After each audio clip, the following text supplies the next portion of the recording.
Hi friends, ರಾಣಿ Ravi Kikkeri YouTube ಚಾನಲ್ಗೆ ಸ್ವಾಗತ. ನನ್ನ ಚಾನಲ್ ಯಾರ್ಯಾರು ಸಬ್ಸ್ಕ್ರೈಬ್ ಆಗಿಲ್ವೋ ಪ್ಲೀಸ್ ಸಬ್ಸ್ಕ್ರೈಬ್ ಮಾಡಿ, ಲೈಕ್ ಮಾಡಿ, ಶೇರ್ ಮಾಡಿ, ಕಮೆಂಟ್ ಮಾಡಿ.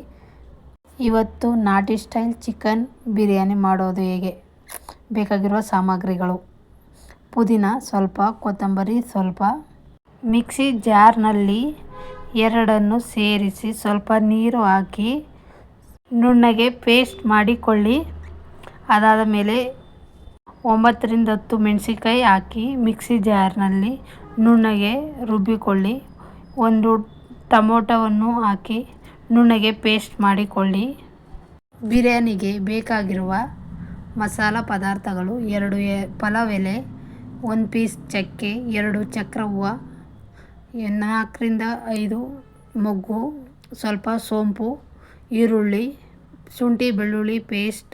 ಸ್ಟವ್ ಮೇಲೆ ಒಂದು ಪಾತ್ರೆಯನ್ನು ಇಡಿ. ಪಾತ್ರೆಗೆ ಒಂದು ಸ್ವಲ್ಪ ಎಣ್ಣೆ ಸೇರಿಸಿ, ಎಣ್ಣೆ ಕಾದ ನಂತರ ಮಸಾಲ ಪದಾರ್ಥಗಳನ್ನು ಸೇರಿಸಿ ಸ್ವಲ್ಪ ಫ್ರೈ ಮಾಡಿಕೊಳ್ಳಿ. ಸಣ್ಣದಾಗಿ ಹಚ್ಚಿರುವ ಈರುಳ್ಳಿಯನ್ನು ಸೇರಿಸಿ ಗೋಲ್ಡನ್ ಬ್ರೌನ್ ಆಗೋವರೆಗೂ ಫ್ರೈ ಮಾಡಿಕೊಳ್ಳಿ. ಈರುಳ್ಳಿ ಫ್ರೈ ಆದ ಮೇಲೆ ಶುಂಠಿ ಬೆಳ್ಳುಳ್ಳಿ ಪೇಸ್ಟ್ ಸೇರಿಸಿ ಚೆನ್ನಾಗಿ ಫ್ರೈ ಮಾಡಿ. ಅದಾದ ಮೇಲೆ ಮೆಣಸಿನಕಾಯಿ ಪೇಸ್ಟನ್ನು ಸೇರಿಸಿ ಹಸಿ ವಾಸನೆ ಹೋಗುವವರೆಗೂ ಫ್ರೈ ಮಾಡಿಕೊಳ್ಳಿ. ಕೊತ್ತಂಬರಿ ಸೊಪ್ಪು, ಪುದೀನ ಸೊಪ್ಪು ಪೇಸ್ಟ್ ಸೇರಿಸಿ ಹಸಿ ವಾಸನೆ ಹೋಗುವವರೆಗೂ ಚೆನ್ನಾಗಿ ಫ್ರೈ ಮಾಡಿ. 1/4 ಟೀ ಸ್ಪೂನ್ ಅರಿಶಿಣ ಹಾಕಿ ಚೆನ್ನಾಗಿ ಫ್ರೈ ಮಾಡಿಕೊಳ್ಳಿ. ಅದಾದ ಮೇಲೆ ಟೊಮೊಟೊ ಪೇಸ್ಟನ್ನು ಸೇರಿಸಿ ಹಸಿ ವಾಸನೆ ಹೋಗುವವರೆಗೂ ಚೆನ್ನಾಗಿ ಫ್ರೈ ಮಾಡಿಕೊಳ್ಳಿ. 2 ನಿಮಿಷ ಫ್ರೈ ಮಾಡಿಕೊಳ್ಳಿ. ಅದಾದ ನಂತರ ಅರ್ಧ kg ಚಿಕನನ್ನು ಸೇರಿಸಿ ಗ್ರೇವಿ ಮತ್ತು ಚಿಕನ್ ಚೆನ್ನಾಗಿ ಫ್ರೈ ಆಗುವವರೆಗೂ ತಿರುಗಿಸ್ತಾ ಬೇಯಿಸಿಕೊಳ್ಳಿ.